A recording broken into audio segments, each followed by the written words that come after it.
Students, welcome to the third chapter of political science, political parties. Okay, so let's begin the chapter. In the last chapter, we studied the working of constitution and election procedure. See, first chapter में हमने किसके बारे में पढ़ा? Working of constitution. और second chapter में हमने पढ़ा electoral process, means election procedure के बारे में. हमने ये पढ़ा कि कैसे जो है मीन्स हमारे कंट्री में इलेक्शन कंडक्ट किया जाता है, तो वो इलेक्शन कंडक्ट करने का काम किसका होता है? इलेक्शन कमीशन का. वो कैंडिडेट्स को टिकट प्रोवाइड करता है, ठीक है, रिकग्नाइज करवाता है कि वो रीजनल पार्टी है या फिर नेशनल पार्टी है. ओके, तो ये सब जो है रीजनल पार्टी, नेशनल पार्टी क्या होती है, हम इस चैप्टर में पढ़ेंगे. Okay, political parties are a link that connects common people, democracy, representation and elections. See, political parties जो होती हैं, यानी हमारे कंट्री में जितने भी पॉलिटिकल पार्टीज हैं, हर एक कंट्री में जो पॉलिटिकल पार्टीज होते हैं, लेकिन हम अपनी कंट्री की बात कर रहे हैं. ओके, तो पॉलिटिकल पार्टीज जो है वो किससे कनेक्ट होते हैं, उनका लिंक किसके साथ होता है? Common people, democracy, representation and elections. See, election जब कंडक्ट होते हैं तो उसके थ्रू ही कॉमन पीपल वोट करते हैं, तब जाके पॉलिटिकल पार्टीज जो है, जो जिसको मेजॉरिटी मिलता है, वो गवर्नमेंट फॉर्म करती है. ओके, और डेमोक्रेसी मीन्स क्या होता है? Peoples power. रिप्रेजेंटेशन यानी कि कॉमन पीपल जो है वो पॉलिटिक्स में एक साथ पार्टिसिपेट तो नहीं कर सकते, तो वो इलेक्शन के थ्रू अपना रिप्रेजेंटेटिव इलेक्ट करते हैं, और वो रिप्रेजेंटेटिव किसके बिहाफ पे काम करते हैं? कॉमन पीपल के. जैसे कॉमन पीपल का अगर कुछ इश्यूज हो गया, प्रॉब्लम्स हुआ, तो वो जाके पॉलिटिकल गवर्नमेंट को कौन रिप्रेजेंट करता है? कॉमन पीपल के इलेक्ट किए हुए representative. Okay, whatever we read or hear about politics is related to political parties. means कभी भी अगर हम कुछ सुनते हैं पॉलिटिक्स के बारे में या फिर रीड करते हैं, तो वो किससे रिलेटेड होता है? पॉलिटिकल पार्टीज से. Okay, political parties exist in all democratic systems. See, political parties जो है जहाँ जहाँ डेमोक्रेटिक सिस्टम है, यानी जिस भी कंट्री में डेमोक्रेटिक सिस्टम है, पॉलिटिकल पार्टीज वहीं एग्जिस्ट करती है. जैसे कि हमारी कंट्री. ओके, हमारे कंट्री का गवर्नमेंट कैसा है? डेमोक्रेटिक गवर्नमेंट, डेमोक्रेटिक सिस्टम है हमारे कंट्री में, इसलिए वेरियस पॉलिटिकल पार्टीज हमारे कंट्री में एग्जिस्ट करती है. अब जैसे चाइना का देख ले, तो चाइना में जो है हमें पॉलिटिकल पार्टीज देखने के लिए नहीं मिलेंगे. वहाँ पे सिंगल पार्टी है जिसका रूल होता है. ओके, क्योंकि वहाँ पे डेमोक्रेटिक सिस्टम नहीं है. In fact political parties connect with each other only in a democracy. तो सच्चाई तो ये है कि जो पॉलिटिकल पार्टीज हैं वो एक दूसरे से compete किस में कर सकती हैं? सिर्फ और सिर्फ डेमोक्रेसी में. Okay, in this chapter we will study the political party system in India. Okay, इस चैप्टर में हम किसके बारे में स्टडी करेंगे? हमारे कंट्री के पॉलिटिकल पार्टी सिस्टम के बारे में. Next, in your school and the surroundings, you must have seen some groups, institutions, organizations working to achieve some objective. Okay, आप सभी ने जो है अपने स्कूल में या फिर सराउंडिंग्स में कुछ जो है ग्रुप्स देखे हैं. स्कूल में जैसे ग्रुप्स फॉर्म होता है, ठीक है, तो वो ग्रुप्स क्यों फॉर्म किया जाता है? ताकि जो है कुछ ना कुछ मीन्स उनके ऑब्जेक्टिव्स होते हैं. जैसे कि अगर स्पोर्ट्स है, स्कूल में जैसे स्पोर्ट्स है, तो स्पोर्ट्स के लिए एक अलग स्टूडेंट का ग्रुप बनाया जाता है, तो वो स्पोर्ट्स को हैंडल करना, ठीक है, कि कौन से मतलब उसमें सिलेक्शन, जैसे अभी कबड्डी है या फिर वॉलीबॉल है, फुटबॉल है, तो कितने प्लेयर्स चाहिए, सब कुछ हैंडल करना वो ग्रुप का काम होगा. ठीक है, वे और इंस्टीट्यूशंस देखे हैं, वेरियस ऑर्गेनाइजेशंस है, जैसे NGOs है. ठीक है, तो ये जो है यानी सम ग्रुप्स, इंस्टीट्यूशंस, ऑर्गेनाइजेशंस, ये किसके लिए काम करते हैं? इनका कुछ ऑब्जेक्टिव्स होता है वो गोल को अचीव करने के लिए. Some organisations take initiative in resolving social problems. तो इनमें से कुछ ऑर्गेनाइजेशंस ऐसे भी होते हैं जो स्टार्ट होते हैं किसके लिए? सोशल प्रॉब्लम्स को रिसॉल्व करने के लिए. You may have read about the various movements and their work. Means हमने ये भी पढ़ा है वेरियस मूवमेंट्स के बारे में. ठीक है, जैसे प्रीवियस स्टैंडर्ड में पढ़ा था, वर्कर्स ने मूवमेंट किया था, स्ट्राइक किया था बोनस के लिए. ठीक है, फिर भी गवर्नमेंट ने उन पर ध्यान नहीं दिया. ऐसे फार्मर्स भी अपने डिमांड्स के लिए मूवमेंट करते हैं. ठीक है, और हमने ये भी देखा कि नेशनल इंडिपेंडेंस के लिए हमारे कंट्री में बहुत सारे मूवमेंट्स हुए, ठीक है। तो just as there are active groups, institutions and movements, similarly there are political parties who contest elections. See, जैसे कि एक्टिव ग्रुप्स होते हैं, जैसे इंस्टीट्यूशंस और मूवमेंट्स हमने देखे, एक्टिव ग्रुप्स के बारे में देखे, तो वैसे ही सिमिलरली पॉलिटिकल पार्टीज होते हैं जो इलेक्शन कंडक्ट करते हैं, ओके, इलेक्शंस कंटेस्ट करते हैं। Political parties are also a kind of social organizations. Political parties भी social organization का ही type है, but there is a difference between political parties and other institutions and organizations in society.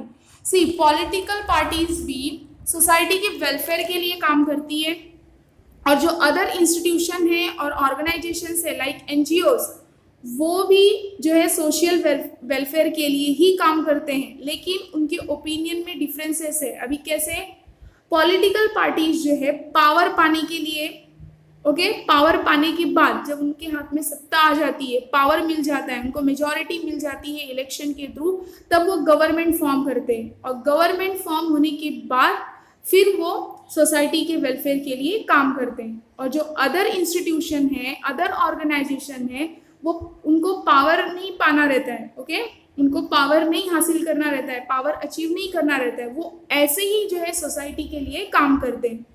The difference is in the goals and style of working of political parties and other organization. Means political parties और other organisation का अगर देखा जाए तो political parties के काम और उनके गोल अदर ऑर्गेनाइजेशन से डिफरेंट होते हैं। On this background, we can say that when people form organizations with the objective of achieving political power and participate in the electoral process, such organizations are called political parties. तो ये background जो हमने example देखा कि other institution और organisation power पाने के लिए काम नहीं करते हैं, उनका गोल अलग होता है, और पॉलिटिकल पार्टीज के गोल्स और ऑब्जेक्टिव्स अलग होते हैं, वो पावर अचीव करना चाहते हैं, ओके। तो ये बैकग्राउंड मीन्स जो हमने एग्जाम्पल देखा, वो एग्जाम्पल देख के हम ये कह सकते हैं कि जब पीपल एक ऑर्गेनाइजेशन फॉर्म करते हैं, लेकिन उनका मेन ऑब्जेक्टिव होता है पॉलिटिकल पावर अचीव करना, ओके, और वो इलेक्टोरल प्रोसेस में पार्टिसिपेट करते हैं, तो ऐसे ऑर्गेनाइजेशन को कहा जाता है political parties, okay. Political parties thus can be described as a group of people who aim to contest elections, win elections and get power and establish the government of their party. See, तो political parties को हम क्या describe कर सकते हैं? As a group of people.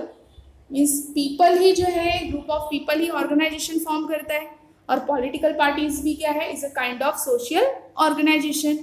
तो political parties को describe किया जा सकता है as a group of people जिनका एम होता है इलेक्शन कंटेस्ट करना, इलेक्शंस को जीतना, पावर अचीव करना, और फिर बाद में जाके अगर जो भी पॉलिटिकल पार्टी जीतती है, मेजॉरिटी मिलती है, तो वो पार्टी अपना गवर्नमेंट स्टैब्लिश करते हैं, ओके।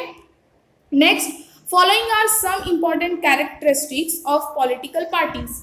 अब हम देखेंगे पॉलिटिकल पार्टीज के कुछ कैरेक्टरिस्टिक्स यानी फीचर्स। फर्स्ट है टू बी इन पावर। तो अभी हमने पढ़ा कि पॉलिटिकल पार्टीज जो वर्क करते हैं उनका गोल क्या होता है? पावर को हासिल करना, पावर में रहना, सत्ते में रहना, ओके। तो achieving power through elections is the main objective of political parties. Means power को अचीव करना, इलेक्शंस के थ्रू पावर को अचीव करना, ये पॉलिटिकल पार्टीज का मेन ऑब्जेक्टिव होता है। दस different political parties compete with each other to get power। इसलिए डिफरेंट पॉलिटिकल पार्टीज जो है एक दूसरे से compete करते हैं, किसके लिए? पावर पाने के लिए। There is nothing wrong in this competition, but the competition should be fair। ठीक है, ये जो कंपटीशन करते हैं मीन्स पॉलिटिकल पार्टीज जो एक दूसरे से compete करते हैं पावर पाने के लिए, इसमें कुछ गलत नहीं है, लेकिन कंपटीशन जो है वो फेयर होना चाहिए, okay. Second one, to pursue an ideology. See, अलग अलग पॉलिटिकल पार्टीज के जो है आइडियोलॉजीज यानी इनके विचारधाराएं अलग होती है, लेकिन इन मॉडर्न टाइम्स यानी मॉडर्न टाइम्स में हम जो है पॉलिटिकल पार्टीज को अगर उनके आइडियोलॉजी के बेस्ड पे अगर पहचाने तो हम नहीं पहचान सकते, क्योंकि हमें जो है मॉडर्न डेज में, मॉडर्न टाइम्स में हर एक पॉलिटिकल पार्टीज का आइडियोलॉजी सिमिलर दिखता है, सेम दिखता है। तो तो अगर उस बेसिस पे यानी आइडियोलॉजी के बेसिस पे अगर हम पॉलिटिकल पार्टीज को पहचानना चाहें तो हम नहीं पहचान सकते. Okay, every political party has some policies and world views. हर एक पॉलिटिकल पार्टी का कुछ ना कुछ पॉलिसीज होता है क्योंकि वो सोशल वेलफेयर के लिए काम करते हैं. And world views, parties have a particular stand about social issues. जो पॉलिटिकल पार्टीज होते हैं वो किसके लिए खड़े रहते हैं? सोशल इश्यूज से. यानी कुछ भी अगर सोशल इश्यूज हुआ, सोसाइटी में कुछ भी प्रॉब्लम हुआ तो वो उसको सॉल्व करते हैं. Okay, these together make party ideology. और ये सब मिल के जो है क्या फॉर्म होता है वहाँ पे? Party ideology. The people who consider any specific party ideology as acceptable support that political party, and social support received by political party is called the mass base of political party.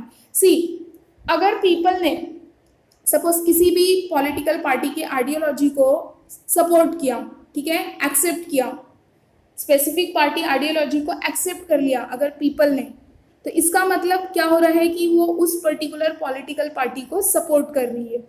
और अगर political party को social support मिल रहा है, social support receive हो रहा है, तो उसको क्या कहा जाएगा? मास बेस ऑफ पॉलिटिकल पार्टी. मास का मतलब क्या होता है? ग्रुप. ओके, यानी कि जैसे कि 2014 में कौन से पॉलिटिकल पार्टी को पीपल का सपोर्ट मिला? कौन से पॉलिटिकल पार्टी के आइडियोलॉजी को पीपल ने एक्सेप्ट किया? बीजेपी. 2014 से अब तक हमारे कंट्री में किसका रूल है? बीजेपी का, भारतीय जनता पार्टी. ओके, उस बीजेपी ने ही गवर्नमेंट स्टैब्लिश किया है. तो ऐसे ही अगर किसी भी पॉलिटिकल पार्टी को पीपल का सपोर्ट मिल रहा है, ओके, तो उसको क्या कहा जाएगा? Social support. यानी अगर पॉलिटिकल पार्टी को सोशल सपोर्ट मिल रहा है तो उसे क्या कहेंगे? Mass base of political party.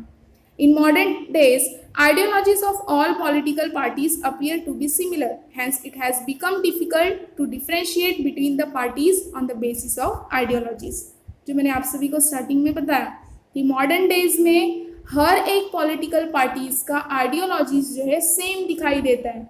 इसलिए आइडियोलॉजीज के बेसिस पे पॉलिटिकल पार्टीज को डिफ्रेंशिएट करना यानी पहचानना अलग अलग, ये थोड़ा सा डिफिकल्ट है. Okay, third one, to have a party agenda. Means हर एक पॉलिटिकल पार्टी का एजेंडा होता है, अपना अपना एजेंडा, प्लानिंग कि उनको पावर में आने के बाद क्या क्या करना है, कहाँ पे रोड कंस्ट्रक्ट करने हैं, कहाँ पे रेलवे नेटवर्क डेवलप करना है, किस रीजन को डेवलप करना है, जो रिमोट एरियाज है उसको कैसे डेवलप करना है. तो ऐसे ही अलग अलग पॉलिटिकल पार्टी के अपने एजेंडा होते हैं, उनकी प्लानिंग होती है. Okay, political parties prepare their party's agenda on the basis of party ideology. जिस भी पॉलिटिकल पार्टीज का मीन्स कोई पर्टिकुलर पॉलिटिकल पार्टी की जो आइडियोलॉजी होती है तो उसी आइडियोलॉजी पे वो पार्टी अपना एजेंडा बनाता है, प्रिपेयर करता है. Okay, they implement the agenda after they get political power. और वो अपनी एजेंडा को, प्लानिंग को काम में कब लाते हैं? इम्प्लीमेंट करना मतलब वर्क में लाना, काम में लाना, जब उनको पॉलिटिकल पावर मिल जाता है. And even if they do not get political power, political parties try to get support of people on the basis of this agenda. See, और बाई चांस अगर किसी पॉलिटिकल पार्टी को पॉलिटिकल पावर नहीं मिलता है तो वो पीपल का सपोर्ट जो है कैसे अचीव करती है? इसी एजेंडा के बेसिस पे. ओके, जैसे कि अभी बीजेपी रूल कर रहा है कंट्री पे और उसकी अपोजिशन पार्टी कौन है? कांग्रेस. तो कांग्रेस पार्टी का भी कुछ ना कुछ एजेंडा है, उसको भी जो है पीपल का सपोर्ट पाना है. क्यों पाना है? आगे जो इलेक्शन होगा, ठीक है, तो वो पार्टी भी चाहेगी कि आगे के इलेक्शन में हम जीते.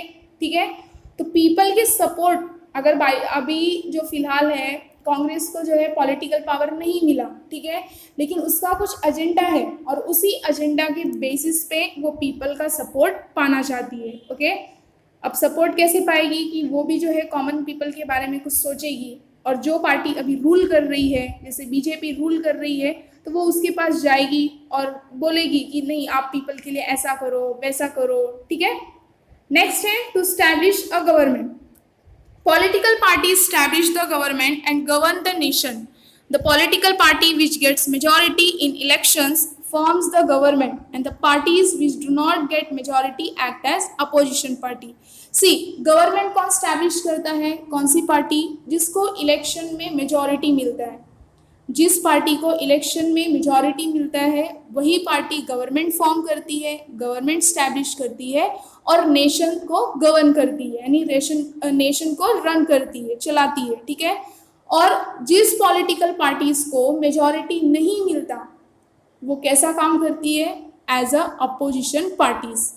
मीन्स बीजेपी जो है अभी फिलहाल उसका रूल है, उसने गवर्नमेंट स्टैब्लिश किया है, वो देश को चला रही है, और जो कांग्रेस है वो इसके खिलाफ है, यानी वो उसकी opposition party. Okay, next one, to act as a link between the government and the people.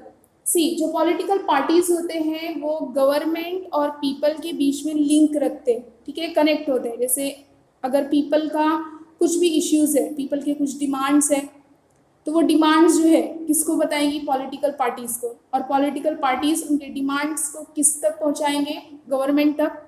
Okay, और गवर्नमेंट जो है पीपल के डिमांड्स को किसके थ्रू फुलफिल करके देंगे? पॉलिटिकल पार्टीज के through. Okay, political parties work as a link between the government and the people. Political parties communicate the demands and complaints of the people to the government, and government tries to get support of the people for its policies and programs through political parties. See, अगर people के कुछ भी demands या complaints हुए तो वो political parties से बोलेंगे। ओके, तो पॉलिटिकल पार्टीज जो है जाके पीपल के डिमांड को, कंप्लेंट को या फिर कुछ भी इश्यूज है तो किससे कम्युनिकेट करेगी? गवर्नमेंट से। और गवर्नमेंट जो है कोशिश करेंगे कि वो अपने जो है पॉलिसीज और प्रोग्राम से पीपल का सपोर्ट कर सके, लेकिन पीपल का सपोर्ट वो किसके थ्रू करेंगे? पॉलिटिकल पार्टीज के through. Okay, next, changing nature of political party system in India. अब हम देखेंगे कि इंडिया में पॉलिटिकल पार्टी सिस्टम का नेचर कैसे चेंज हुआ। Okay, so first point, the Congress was a strong political party in the post independence period.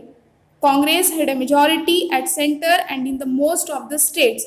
Indian politics was controlled by the Congress party and this era was described as era of single dominant party system. See, कैसे changing nature है political party system का हमारे India में कि starting में after independence यानी post independence Congress ही एक strong political party थी हमारे कंट्री में, उसके अलावा दूसरी पॉलिटिकल पार्टी नहीं थी। तो उस कांग्रेस को मेजॉरिटी जो है सेंटर लेवल पे भी मिला और मोस्ट ऑफ द स्टेट से भी। इसलिए कांग्रेस जो है इंडियन पॉलिटिक्स को कंट्रोल करने वाली कौन सी पार्टी थी? कांग्रेस पार्टी उस टाइम पे। Okay, and this era was described as era of single dominant party system. तो उस एरा को यानी पोस्ट इंडिपेंडेंस पीरियड जो था उस एरा को क्या डिस्क्राइब किया गया था? Era of single dominant party system. क्यों? क्योंकि उस टाइम पे कोई और पॉलिटिकल पार्टी नहीं थी, ठीक है। लेकिन 1977 में ऐसे बहुत सारे नॉन कांग्रेस पार्टी एक साथ आए, उन्होंने जो है एक न्यू पार्टी फॉर्म की और उस न्यू पार्टी ने जो है कांग्रेस पार्टी को चैलेंज किया। ओके, तो हम सेकेंड पॉइंट देखेंगे, the non Congress parties came together and challenged single dominant party system इन 1977। तो नॉन कांग्रेस पार्टीज यानी बहुत सारे पार्टीज मिलके कोलिशन करके गठबंधन करके उन्होंने एक पार्टी फॉर्म किया और सिंगल डोमिनेंट पार्टी सिस्टम यानी कांग्रेस पार्टी को चैलेंज किया। ओके, कब? 1977 में। Third point, after the 1989 Lok Sabha elections, mean 1989 के बाद जो लोकसभा का इलेक्शन हुआ, the system of one party emerging as dominant party came to an end. यानी जो सिंगल पार्टी का जो सिस्टम था, डोमिनेंट पार्टी, क्योंकि इंडियन पॉलिटिक्स सिर्फ कांग्रेस पार्टी के ही कंट्रोल में थी, तो 1989 के बाद जो लोकसभा का इलेक्शन हुआ ये one party emerging as dominant party system क्या हुआ? खत्म हुआ। And since then different parties began to come together to form coalition governments. और तब से जो है अलग अलग डिफरेंट पार्टीज जो है हमारे कंट्री में एक साथ आते हैं और वो कोलिशन गवर्नमेंट फॉर्म करते हैं, यानी 2 और 3 पार्टीज मिल के गठबंधन करते हैं और अगर उनको मेजॉरिटी मिलती है तो वो कंट्री में कोलिशन गवर्नमेंट फॉर्म करते हैं। Okay, both the Bharatiya Janata party and Congress party made an experiment of establishing coalition government. तो दोनों पार्टीज ने, यानी बीजेपी ने भी और कांग्रेस पार्टी ने भी, दोनों पार्टीज ने जो है कोलिशन गवर्नमेंट स्टैब्लिश किया। ओके, उसका एक्सपेरिमेंट किया। एक्सपेरिमेंट करना मतलब दोनों ने जो है, जैसे भी बीजेपी का एनडीए, ओके, एनडीए ये पार्टी, इसमें बहुत सारे पॉलिटिकल पार्टीज मिले। जो मेन पॉलिटिकल पार्टी है इसमें कौन सी है? बीजेपी है। ओके, तो ऐसे ही भारतीय जनता पार्टी और कांग्रेस पार्टी दोनों ने कोलिशन गवर्नमेंट स्टैब्लिश किया। And the belief that coalition government brings instability was proved wrong by the political party system in our country. In fact the coalition government system has stabilised in India. See, ये पहले मतलब ऐसा कहा जाता था कि coalition government जो है वो ज़्यादा लंबे समय तक नहीं टिकती। अगर 2 और 3 मोर पार्टीज मिल के गवर्नमेंट फॉर्म करते तो ये इसमें इंस्टेबिलिटी आ जाती है, स्टेबल नहीं रहता। लेकिन जब बीजेपी और कांग्रेस ने इसका एक्सपेरिमेंट किया, यानी दोनों ने अलग अलग जो है डिफरेंट पार्टीज को मिला के नई नई पार्टी बनाई, ठीक है, तो ये जो है रॉन्ग प्रूव हो गया। ओके, और हमारे कंट्री में सच तो ये है, इनफैक्ट कोलिशन गवर्नमेंट सिस्टम हमारे कंट्री में अभी भी स्टेबलाइज है। Okay, next, do you know, first, if power remains with one political party for a long period and if no other political parties are influential, the party system is called as one party system. जैसे कि हमने starting में कांग्रेस का देखा post independence period में, यानी अगर एक सिंगल पार्टी जो है काफ़ी लॉन्ग पीरियड तक पावर में रहती है, सत्ते में रहती है, उसका काफ़ी लॉन्ग पीरियड तक जो है इन्फ्लुएंशियल बना रहता है कंट्री के ऊपर, और दूसरी कोई पॉलिटिकल पार्टी इसका इन्फ्लुएंशियल नहीं होता है, तो उस पार्टी को क्या कहा जाता है? One party system. Second, in politics when two political parties are influential and if political parties enjoy power alternatively, the party system is called two party system. See, अगर पॉलिटिक्स में टू पॉलिटिक पार्टीज का influential रहा, प्रभाव रहा, और वो political parties power को alternatively अगर एंजॉय कर रहे हैं, मतलब एक के बाद एक, जैसे लोकसभा का इलेक्शन आफ्टर 5 years होता है, तो अगर 5 साल के लिए जैसे बीजेपी रही, ठीक है, अभी तो फिलहाल वो 10 years तक रहेगी, तो अगर 10 years के बाद सपोज अगर कांग्रेस आ गई, ठीक है, तो दो पॉलिटिकल पार्टीज का जो है हमारे कंट्री पे इन्फ्लुएंशियल है, प्रभाव है, और वो एक के बाद एक जो है, एक के बाद एक करके जो है वो पावर को एंजॉय कर रहे हैं, उसको क्या कहा जाएगा? Two party system. Third point, when many political parties compete for political power and more or less they are equally influential, the party system is called multi party system.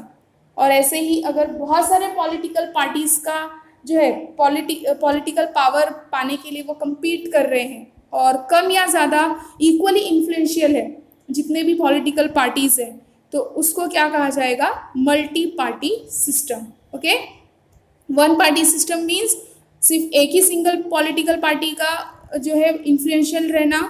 To party system means two political parties का जो है influential रहना और वो एक के बाद एक करके जो है पावर को एंजॉय करना। ओके, और थर्ड में मेनी पॉलिटिकल पार्टीज जो है पॉलिटिकल पावर पाने के लिए compete करना और उनका इक्वली इन्फ्लुएंशियल रहना, उसको क्या कहा जाएगा? Multi party system. Okay, next अब हम देखेंगे कुछ रीजनल पार्टी और नेशनल पार्टीज के कंडीशन। यानी हमारे कंट्री में पॉलिटिकल पार्टीज तो है, वेरियस पॉलिटिकल पार्टीज है, लेकिन हम उनको पहचानेंगे कैसे या फिर उनको रिकग्नाइज कैसे करवाया जाएगा कि वो रीजनल पार्टीज है और वो नेशनल पार्टीज है?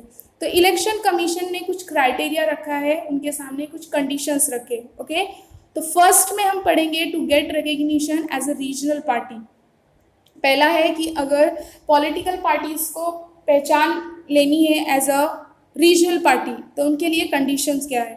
तो फर्स्ट कंडीशन है, यानी जो दो कंडीशन दिया है ए और बी, तो दोनों कंडीशन में से अगर एक भी कंडीशन फुलफिल होता है तो उन्हें रिकग्निशन किसका मिल जाएगा? रीजनल पार्टी का। Okay, first, a political party should secure minimum 6% of the valid votes in the earlier Lok Sabha or state assembly elections, and minimum 2 members should be elected in the Vidhan Sabha, that is state assembly. A second condition क्या है? A political party should secure minimum 3% of seats out of total seats of Vidhan Sabha, यानी state assembly, और minimum 3 seats. सी, first condition क्या है कि political party should secure minimum 6% of the valid votes in the earlier Lok Sabha और state assembly means विधानसभा assembly elections, यानी कि Lok Sabha, earlier Lok Sabha या फिर स्टेट असेंबली इलेक्शन से पॉलिटिकल पार्टी को 6% सीट सिक्योर करना है। जैसे लोकसभा में कितने सीट होते हैं? 543, और विधानसभा में यानी स्टेट असेंबली में कितने सीट होते हैं? 288। तो दोनों में से 6% जो है, या तो अर्लियर लोकसभा में से 6%, मिनिमम 6% सीट सिक्योर करना है, या फिर स्टेट असेंबली इलेक्शंस में से। ओके, एंड मिनिमम 2 मेंबर्स, विधानसभा यानी स्टेट असेंबली में से मिनिमम 2 मेंबर्स इलेक्ट होने चाहिए। तो ये फर्स्ट कंडीशन है। अगर ये फुलफिल हो गया तो वो रीजनल पार्टी है। सेकेंड कंडीशन हम देखेंगे, political party should secure minimum 3% of seats out of total seats of Vidhan Sabha. Vidhan Sabha में कितने सीट होते हैं? 288। तो उसमें से पॉलिटिकल पार्टीज को मिनिमम कितने सीट सिक्योर करने हैं? 3%, या फिर बोला है minimum 3 seats. Second one, national parties and the national parties. Okay, अब हम देखेंगे कि नेशनल पार्टीज का क्या कंडीशन है। To get recognition as a national party, the election commission has prescribed the following conditions. First condition is a political party should secure minimum 6% of the valid vote in 4 or more states in the earlier Lok Sabha or state assembly elections, and minimum 4 members should be elected in the Lok Sabha from any state or states in the earlier elections. See, इसमें भी 6% ही seat secure करना है, लेकिन इसका condition क्या है कि कितने स्टेट्स में से? 4 और more states. Okay, earlier Lok Sabha, या फिर बोला है स्टेट असेंबली इलेक्शन यानी विधानसभा। और यहाँ पे जो है हमने रीजनल पार्टी का देखा था कि विधानसभा में से मिनिमम 2 मेंबर्स, लेकिन यहाँ पे कितना बोला है? 4 members should be elected in the Lok Sabha. Lok Sabha से कितने members? 4 members from any state, means कोई भी स्टेट होगा तो चलेगा, ठीक है, और states in the earlier elections. Second condition is the candidates of a party should be elected from minimum 2% constituencies out of the total Lok Sabha constituencies and from minimum 3 states. See, जो party के जो candidates हैं वो should be elected, यानी उनको elect होना चाहिए कितना? 2% कॉन्स्टिट्यूंसीज से। जैसे कि लोकसभा में अगर 543 मेंबर्स है, 543 मेंबर्स है, तो कॉन्स्टिट्यूंसीज भी कितनी हुई? 543, क्योंकि कॉन्स्टिट्यूंसीज का मतलब क्या होता है कि जिस रीजन में, जिस एरिया में जो है इलेक्शन कंडक्ट किया जा रहा है, तो ये कॉन्स्टिट्यूंसीज जो है एरिया जो है वो सिलेक्ट किया जाता है कि किस एरिया से जो है इलेक्शन कंटेस्ट होगा। ओके, तो जैसे अगर लोकसभा में 543 मेंबर्स हैं तो हर एक मेंबर को एक एक कॉन्स्टिट्यूंसी दी जाती है। वो कैंडिडेट जो है उस रीजन से वोट के लिए, इलेक्शन के लिए खड़े होते हैं। ओके, तो ऐसा बोला है कि जो कैंडिडेट्स ऑफ अ पार्टी है should be elected from minimum 2% constituencies.